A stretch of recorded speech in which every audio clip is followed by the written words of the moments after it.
Mobile আছে, আমি আছি, খালাস। আমার জিন্দিগির এবার ইজ্জত থাক বা না থাক, আমার চরিত্র থাকুক বা না থাকুক, আমার আল্লাহ খোদা আখেরাত পরকাল কিচ্ছু না থাকুক, আমার মোবাইল আছে, খালাস, আমার জিন্দিগি সার্থক। এই হলো জিন্দিগি, মানে জীবনটাই মোবাইল, মোবাইলটাই জীবন। বেঁচে আছে মোবাইল টিপবার জন্য, মোবাইল বানানো হয়েছে তার কাছে পৌঁছবার জন্য। আজ ছেলেদের হালাত, মানে বেঁচেই আছে এটার জন্য, বেঁচেই আছে। জিন্দিগিটাই এটার সাথে সম্পৃক্ত, জীবনটাই এটার সাথে।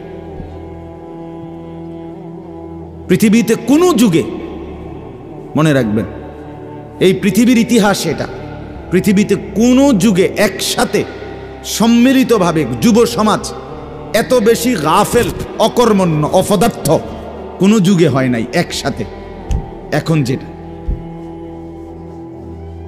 আগে একটা সমাজে, একটা এলাকায় বখাটে দুশ্চরিত্র একজন ছিল, দুইজন ছিল, চিহ্নিত, কথা বোঝেন নাই, চিহ্নিত, তারে মানুষে চিনত, তে সুর, গ্রামে চুক্তি হয়তো একজন, তে একটু খারাপ, তার লগে মিশ্র না। কিন্তু এখন ভদ্রঘরের ছেলে, স্বাভাবিক ঘর থেকে বের হইছে, মুসলমানের ছেলে, দিনের পর দিন, রাতের পর রাত এক ওয়াক্ত নামাজ পড়ে না।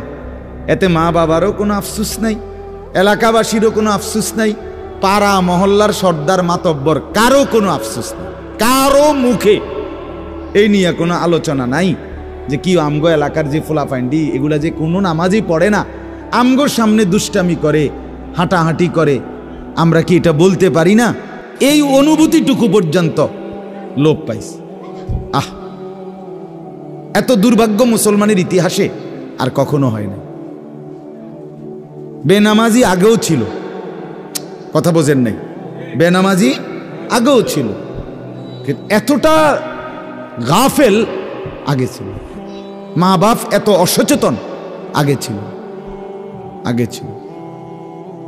আমার মনে আছে আমরা প্রাইমারি স্কুলে হিন্দু স্যার জমের মতো ভয় পাইতাম, হিন্দু মাস্টার, কিন্তু ভীষণ ভয় করতাম, স্যারে দেখলে মাইরা লেবে, এতটা ছিল একটা সময়।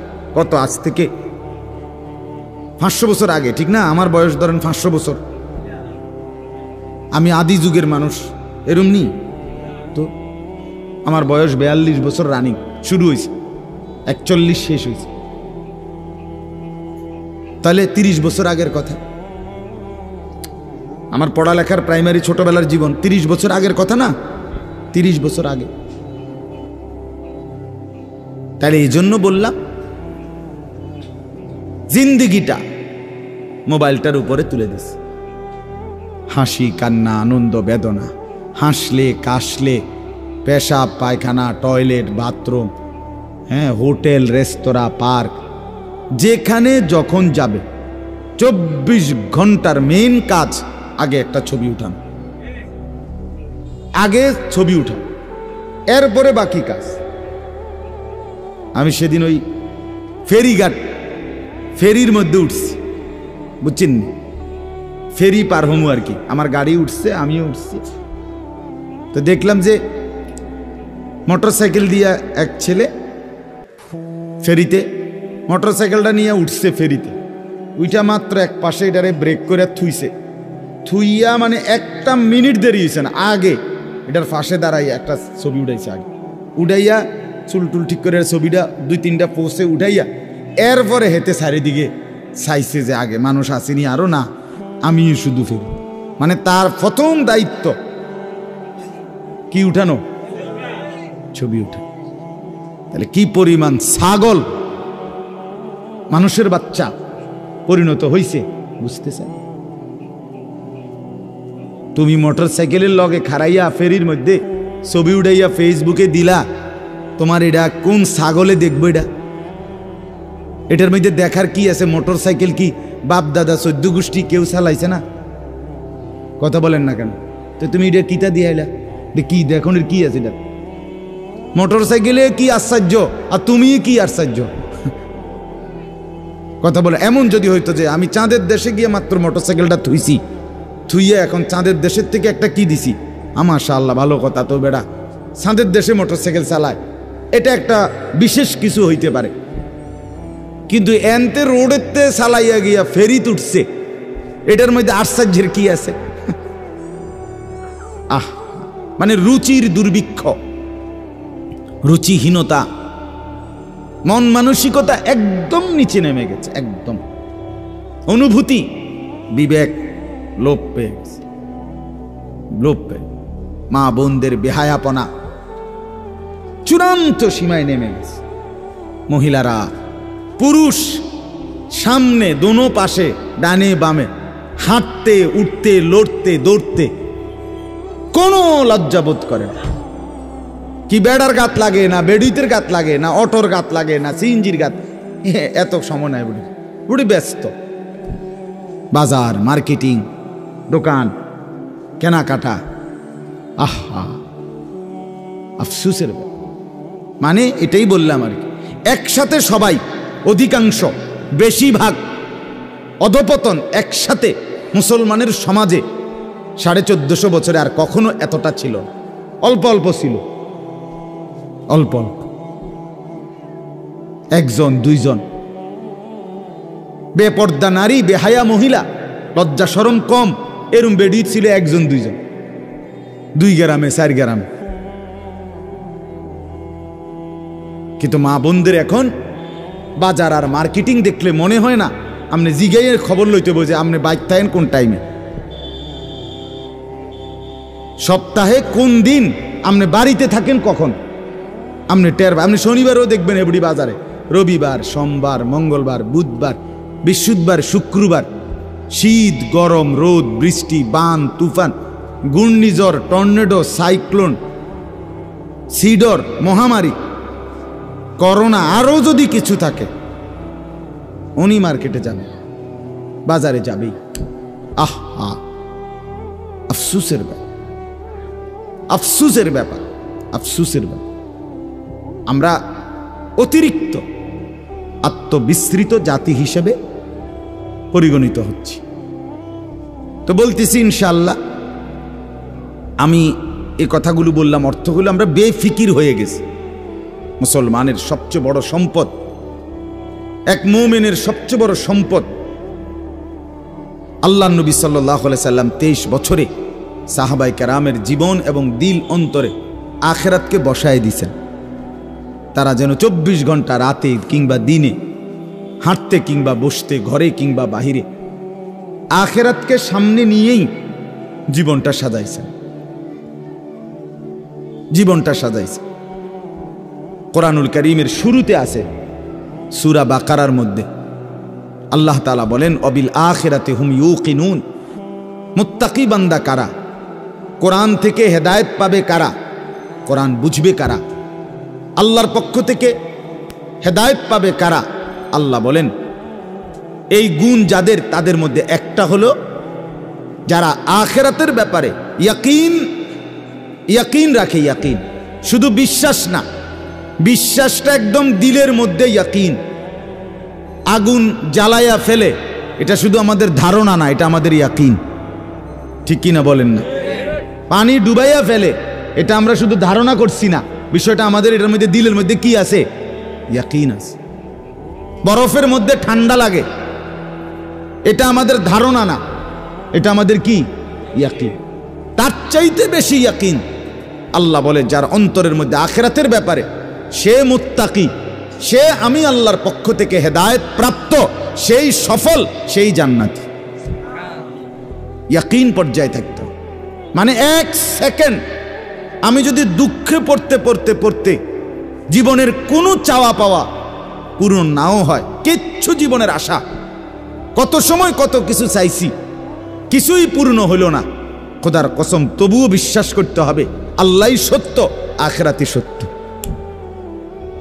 আবার পেতে পেতে আমি যদি গোটা দুনিয়াও পেয়ে যাই, তবুও আমাকে বিশ্বাস করতে হবে এটা স্থায়ী না, এটা কিছুক্ষণের, আমার আল্লাহই সত্য, আখিরাতই সত্য।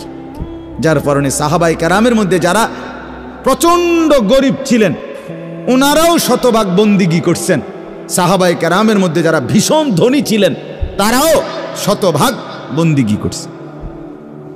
হযরত ওসমান রাদিয়াল্লাহু তাআলা আনহু ধনী ছিলেন, হযরত আব্দুর রহমান ইবনে আউফ রাদিয়াল্লাহু তাআলা আনহু অনেক বড় ধনী ছিলেন। 100 উট ওই জামানায়, নবীজির জামানায়, নবীজির ইন্তেকালের পরে এক সালানে 100 উট বোঝাই মাল হযরত আব্দুর রহমান ইবনে আউফের মদিনার বাজারে সালান ঢুকতো, পাইকারি মাল আসতো 100 উটে করে। সেই যুগে, আজ থেকে 1300 বছর 1400 বছর আগে, আপনি বলেন তো কি পরিমাণ ধনী ছিলেন তিনি। একদিন শুধু হযরত আয়েশা রাদিয়াল্লাহু তাআলা আনহা নবীজির স্ত্রী বলছিলেন, আব্দুর রহমান তোমার এই বিপুল মাল এগুলার হিসাব দিতে দিতে তুমি তো হাসরের ময়দানে ফুলসিরাত পার হতে গিয়া তোমার কোমর বাঁকা হয়ে যাবে। আমরা কিতাবে পড়ছি সাহাবী আব্দুর রহমান ইবনে আউফ, ওনার উট 100 উটের মাল মদিনার বাজারে পাইকারি চালান নামাইতেছিল। তখন উনি এই সময় শুনছে এই কথাটা ওনার কানে আসছে, সাথে সাথে সবাইকে ডেকে বলছে, ব্যবসায়ীদেরকে, বাজারের লোকদেরকে, তোমরা সবাই সাক্ষী থাকো, আমি আব্দুর রহমান আল্লাহকে কসম করে সাক্ষী রেখে বললাম এই 100 উট বোঝাই মাল সহ আমি আল্লাহর রাস্তায় সদকা করে দিলাম, বিনিময়ে তবুও আমি কিয়ামতের দিন আখিরাতে ফুলসিরাত বাঁকা হইয়ে পার হইতে চাই না, সোজা হইয়া পার হইতে চাই। আখিরাত হারাইতে চাই না, পরকাল হারাইতে চাই না। দুনিয়া হারাইয়ে ফেললাম, দুনিয়া হারিয়ে ফেললাম। দুনিয়ায় কোনো লস নাই, কারণ দুনিয়া পুরাটাই লস। আলগা লস আবার কিতা, কথা বুঝেন নাই আপনি? দুনিয়া পুরাটাই কি লস, আলগা লস কিতা? বিশ্বাস করে 500 টাকা জাগাত লস খাইলাম না রে মিয়া, দুনিয়া পুরাটাই লস। সোফা এটা পুরাটাই লস, কারণ এটা কোনো আখিরাতে যাবে না। কথা বলেন না কেন? এই দামি বিল্ডিং এটা পুরাটাই লস, এটা যাবে না, এটা যাবে না। কিন্তু সেজদা পুরাটাই লাভ। এটা একটা সেজদা দুনিয়াতেও কল্যাণ আনবে, আখিরাতেও জান্নাত আনবে। এটা লাভই লাভ, এটা লাভই লাভ। এজন্য সবাইকে বললাম, শুনেন সবাই, কিন্তু সবাই বদলায় না কা, এটা আপনার ভাবার দরকার। আপনি বদলাবেন কিনা সেটা ভাবার দরকার। সবাই লইয়া চিন্তা করলে একসাথে যে যেদিন আমরা গ্রামের সবাই ভালো হবে, নামাজি হবে, সেদিন থেকে আমিও পড়মু, তাইলে হইতো না। আপনি জীবনও পারতেন, তাইলে পারতেন না। আপনি আগায় যাইতে হবে আলাদা, অন্যকে ডাকতে হবে আল্লাহর দিকে, কিন্তু নিজেকে বাদ দেওয়া যাবে না। নিজের জীবন গঠন করতেই হবে, নিজের জীবন। আমি আপনাদের সবাইকে বললাম এশার নামাজ পড়েন, এখন সবাই পড়লো না দেখে বুঝি আমি পড়তাম না। কথা বলেন না কেন? সবাই পড়ছে না দেখা আমিও পড়তাম না, এটা কথা? এটা কোনো যুক্তির কথা হলো? উনি কথা বলেন। এই জন্য বললাম এটা গুরুত্বপূর্ণ। আমরা এটা বুঝি কম।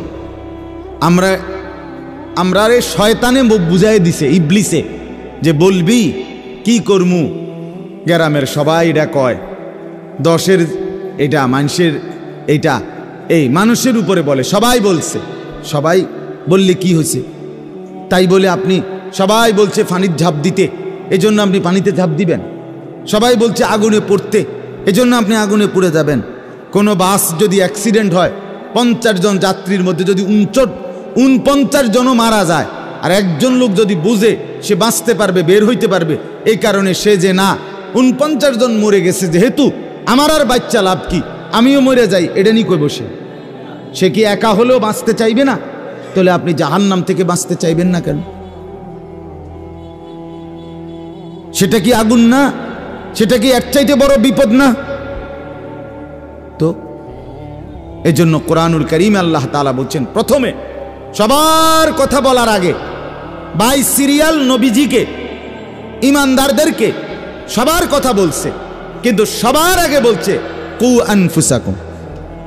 আগে এটা বলে নিছে, আগে নিজেকে বাঁচাও, এরপর ও আহলিকুম, পরিবারকে বাঁচাও, এরপর লিতুনদিরা আহলাল কুরা, লিতুনদিরা উম্মাল কুরা ওমান হাওলাহা, নিজ এলাকা এবং তার আশপাশের মানুষকে বাঁচাও, এরপরে বাঁচাও। তাহলে এটা পরে ধীরে ধীরে, আগে নিজেকে বাঁচাও, এরপর পরিবারকে বাঁচাও, ওয়া আনদির আশিরাতাকাল আকরাবিন, এরপর আত্মীয় স্বজনদেরকে বাঁচাও, এরপর মহল্লাবাসীকে বাঁচাও, এরপর গোটা পৃথিবীবাসীকে বাঁচাও।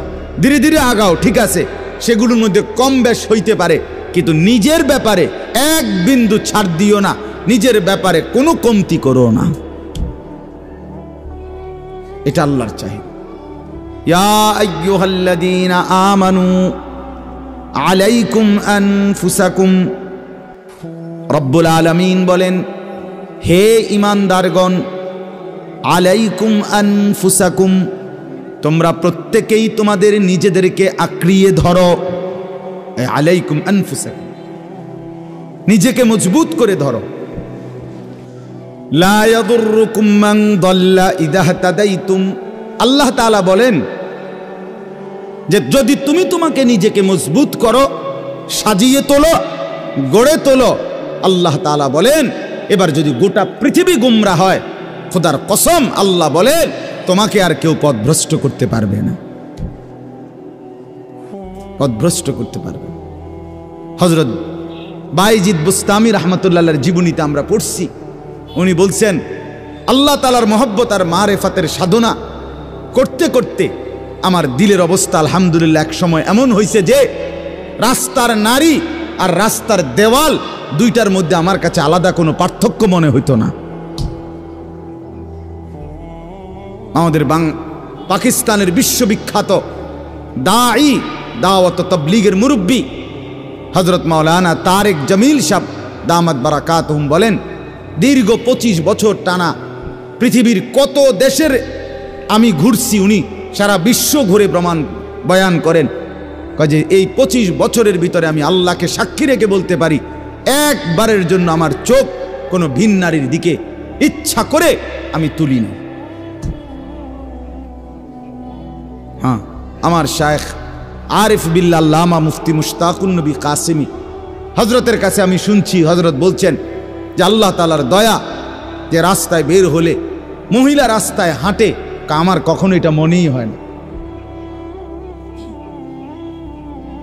আপনি বলবেন হ এটি বুঝি কথা, হয় এটি কথা, এটাই কথা, এটাই কথা। আপনি বলবেন এটা বুঝি সম্ভব না, আপনি নিজের ব্যাপারে নাফরমানি করে নিজেরে নষ্ট করে ফেলছেন বইলা এখন সম্ভবটা আপনার কাছে বুঝে আসতেছে, তাহলে এটাই সম্ভব, এটাই সম্ভব। হযরত ইব্রাহিম আলাইহিস সালাম বলছিলেন সারা দুনিয়াও যদি নিজের এলাকাবাসীকে, কওমকে, নমরুদকে, সবাইকে বলছে হে আমার জাতি, তোমরা যদি প্রত্যেকেই একটা একটা মূর্তি সাথে করে বগলের তলে আইনা আমার সামনে স্তূপ দাও, তাহলে এই লক্ষ মূর্তিও যদি আমার সামনে আইনা থও আর এটার উর্ফে যদি আমারে দাঁড় করাও স্তূপের উপরে, হযরত ইব্রাহিম বলছিলেন খোদার কসম আমি সেই মূর্তির স্তূপের উপরে দাঁড়িয়েও বলবো লা ইলাহা ইল্লাল্লাহ, লা ইলাহা, আল্লাহ ছাড়ার কোনো ইলাহ নাই, আমি আমার আল্লাহকেই ডাকব। আমরা কিতাবে পড়ছি রাসূলুল্লাহ সাল্লাল্লাহু আলাইহি সাল্লামের একজন নওজোয়ান যুবক সাহাবীকে খ্রিস্টান যুদ্ধে খ্রিস্টান সৈন্যরা বন্দী করছিলেন।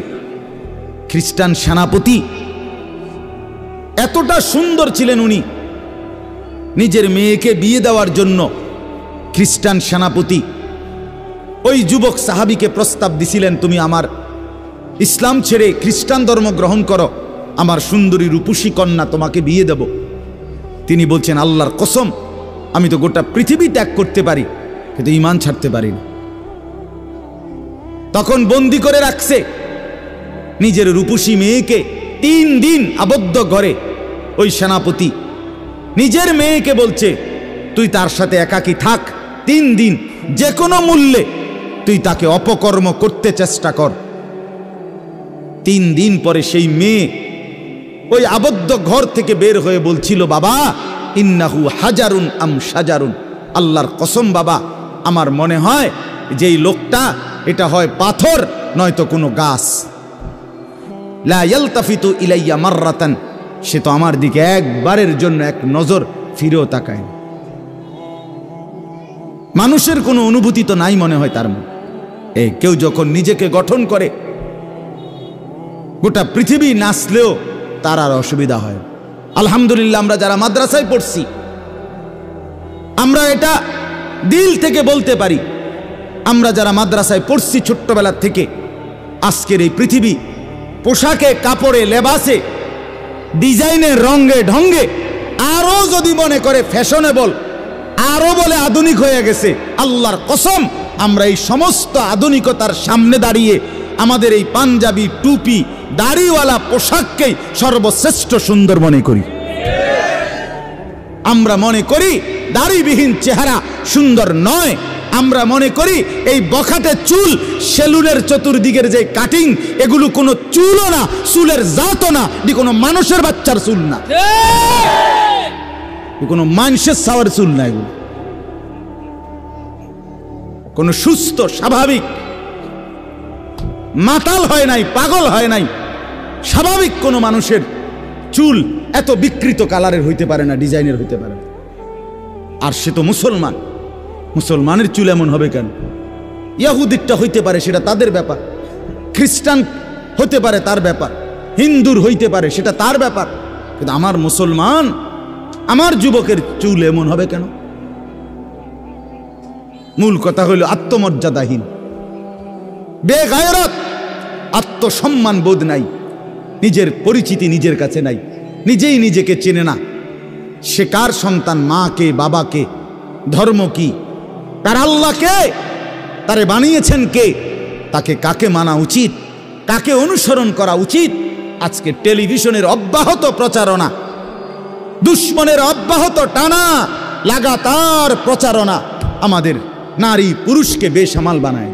সবাই মিলে পাগল যে কাফেরের মতো সাজো, দুশ্মনের মতো সাজো, ইহুদির রঙই রং, খ্রিস্টানের সাজে সাজ, কাফের বেঈমান নাস্তিক মুরতাদ তাদের রং ঢং, তাদের চুল, তাদের লেবাস, তাদের জামা, তাদের শাড়ি, তাদের গহনা, তাদের প্যান্ট, তাদের লেবাস, তাদের পোশাক, এটাই সৌন্দর্য, এটাই আকর্ষণীয়। এটা হলো মূলত রুচিহীনতা, বিকৃত মানসিকতা, আত্মসম্মান বোধ, আত্মপরিচয়হীন ব্যক্তির পরিচয়।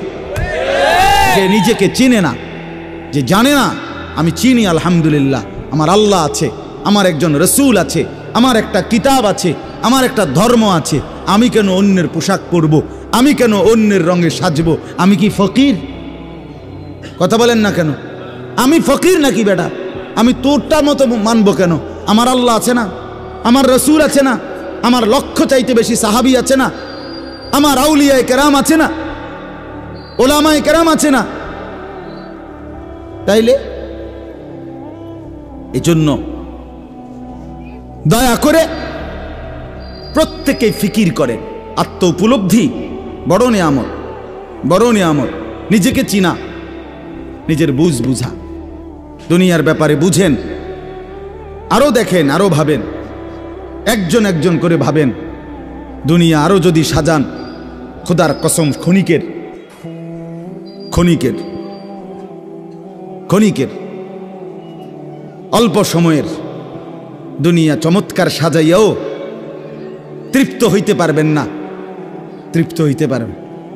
এবছর চমৎকার রং দিছেন বিল্ডিংয়ে, 2 বছরের মাথাত বিভিন্ন খান দিয়া সামরা উঠিয়া এটা আবার যে সে, ঠিক কিনা বলেন?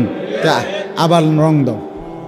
এই সোফা চমৎকার বানাইছিল, ওই যে বার্নিশ নাই, দেখেন এই যে সোফা, এটা এই যে দেখেন, কথা বলেন না, এই সোফা এটার মধ্যে আসেনি অন বার্নিশ, তো এটা আবার কি করতে হইব?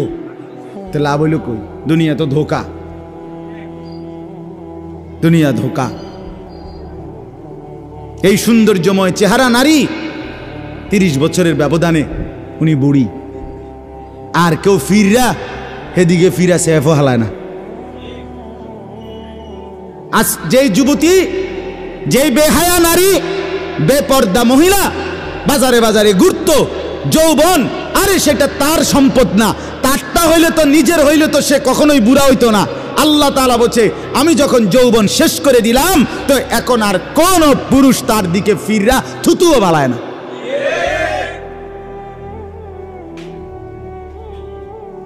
থুতুও ফেলে না।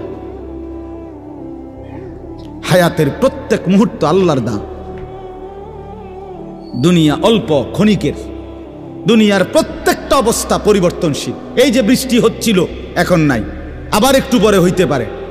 এই যে অন্ধকারে ঢাকা, এটা স্থায়ী না, একটু পরে আবার সকাল হবে। এই যে চমৎকার আলো, এটা স্থায়ী না, একটু পরে আবার সন্ধ্যা হবে। এই তো হাসতেছে লোকটা, কিছুক্ষণ পরে আবার কাঁদবে। এই সুস্থ মানুষ, কিছুক্ষণ পরে আবার ব্যারাম, রোগ। এরই নাম দুনিয়া, ঘুরতে থাকে, পরিবর্তনশীল, স্থায়ী না। অল্প সময়, অল্প সময়। দুনিয়া অল্প কিছুক্ষণের, আখিরাত স্থায়ী। মৃত্যু পরবর্তী জিন্দেগি স্থায়ী, সেটা হবে। এটা যেহেতু হইছে, ওইটাও হবে। এটা যিনি নিয়ন্ত্রণ করে, সেটাও তিনি নিয়ন্ত্রণ করেন। আমাদের কারো ইচ্ছায় সন্ধ্যা হয় না, আমাদের কারো ইচ্ছায় ভোর হয় না। তাহলে বোঝা গেল আলাদা কেউ নিয়ন্ত্রণ করে, তিনিই বলছে আখিরাত হবে। কাজে এটা যেহেতু হইছে, সেটাও হবে। কথা বলেন না কেন? হ্যাঁ,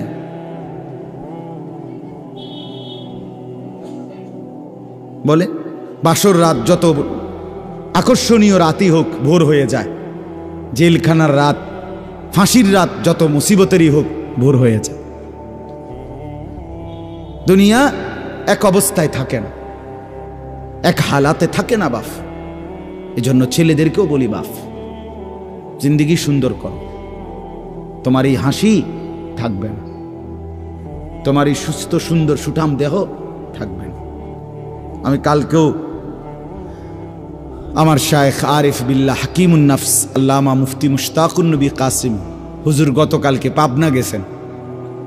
তো আমি এর আগে আমি গেছি, হুজুরকে বলছিলাম, আমি আপনার মাহফিলেও বলছি, আমি পাবনা মানসিক হাসপাতালেই গত মাসে দেখতে গেছিলাম। দেখছিলাম বয়ানের পরে, ওই যে বাংলাদেশের সবচেয়ে বড় মেন্টাল হসপিটাল যেটা পাবনা না, এটা ওটা আমি দেখছি ভিতরে ঢুকা।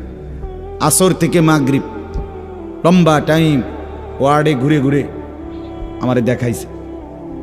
তা আমি যদি 500 পাগল দেখে থাকি, তার মধ্যে 490 জন হইল জোয়ান। 490 না, 495 জন হইল যুবক। বুড়া দেখছি না 2 জন বা 3 জন।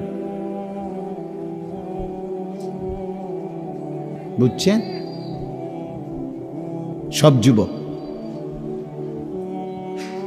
হ্যাঁ, এজন্য বাপ যে মাদকাসক্ত পুনর্বাসন কেন্দ্র, যেগুলোর মধ্যে ড্রাগে যারা মাদকে আসক্ত হয়, যাদেরকে চিকিৎসা দেয়, এগুলোর মধ্যে ঘুরে দেখে আসো। সব কি 90 বছরের বুড়া? কথা বলেন না কেন? সব যুবক, সব যুবক। যেখানে সবচেয়ে অত্যাধুনিক বাড়ি, দালান, বিল্ডিং বেশি, সবচেয়ে সম্পদশালী বেশি, আপনি সেরকম প্রত্যেকটা শহরে প্রতিটা জায়গায় দেখবেন ওই জায়গায় সবচেয়ে দামি ভিআইপি এলাকা যেখানে, ওইখানে মাদকাসক্ত পুনর্বাসন কেন্দ্র বেশি। আমি নিজে দেখে আইছি। আমাদের কুমিল্লাতেও সবচেয়ে গুরুত্বপূর্ণ, সবচেয়ে বেশি এলিটরা যে জায়গায় থাকে, আমি নিজে ওইখানে বয়ানে যতবারই গেছি, যে দিক দিয়ে তাকাই দেখি মাদকাসক্ত পুনর্বাসন কেন্দ্র বেশি। ধনির দুলাল, সোনার চামচ মুখে দিয়ে যে জন্ম নিছে, রাজপ্রাসাদ আর অট্টালিকায় যে চোখ মেলছে, আহা, সম্পদ আর প্রাচুর্য কিছুরই অভাব ছিল না, কিন্তু আখলাক আর চরিত্র নষ্ট করে, মদে আসক্ত হয়ে, নেশায় আসক্ত হয়ে জিন্দেগি শেষ করে দিছে, শেষ করে দিছে। রাসূলুল্লাহ সাল্লাল্লাহু আলাইহি সাল্লাম বলছেন, মান শারিবাল খামর, যে মদ খায়, নেশা করে, তার 1 নাম্বার লানত হইল তারাকাস সালাহ, সে নামাজ ছেড়ে দেয়। 2 নম্বর লানত জঘন্য। নবীজি বলছে, আহা, বলতেও লজ্জা। নবীজি বলছে মাদকাসক্ত যে তার পরিণতি হলো সে খুব দ্রুত গতিতে অচিরেই অল্প সময়ের ভেতরেই সে সবচেয়ে ঘনিষ্ঠ আপনজন তাদের সাথে, আপনজন নারী তাদের সাথে জিনা আর ব্যভিচার করতে উদ্যত হয়। সে আপনজনের গায়ে ছোবল দেয়। হ্যাঁ,